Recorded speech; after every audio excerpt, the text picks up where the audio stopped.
નંદેસરી ઔદ્યોગિક વસાહતમાં કંપનીઓ દ્વારા સુરક્ષા પ્રત્યે નિષ્કાળજી અને સંબંધિત સરકારી તંત્ર દ્વારા સુરક્ષા મામલે દુર્લક્ષ સેવાય છે. વારંવાર અકસ્માતો દરમિયાન કામદારોએ જીવ ગુમાવવાનો વારો આવતો હોય છે. ત્યારે આજરોજ ફરી એકવાર નંદેસરી ઔદ્યોગિક વિસ્તારમાં સ્થિત આવેલા અલિન્દ્રા ફાર્માકેમ પ્રાઇવેટ લિમિટેડ કંપનીમાં ઝેરી ગેસ વળતર થતા 4 જેટલા કામદારોને ઝેરી ગેસની અસર થઈ હતી, જેને લઈને કામદારોને સારવાર અર્થે નંદેસરી સ્થિત દીપક મેડિકલ સેન્ટર ખસેડાયા હતા.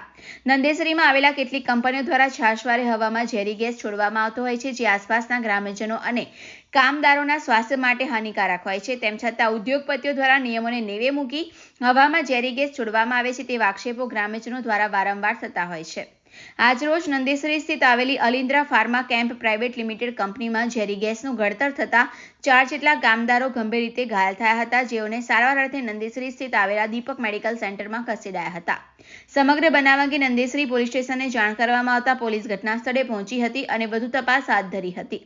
નંદેસરીમાં થતા વારંવારના અકસ્માતો અને ઝેરી ગેસ ગળતર જેવી ઘટનાઓ રોકવા તંત્ર નિષ્ફળ રહ્યું છે. ત્યારે ગ્રામજનો દ્વારા ફેક્ટરી ઇન્સ્પેક્ટર અને ગુજરાત પોલ્યુશન કંટ્રોલ બોર્ડની ઢીલી કામગીરીને લઈને આક્ષેપો સાથે રોષ ઠાલવ્યો હતો.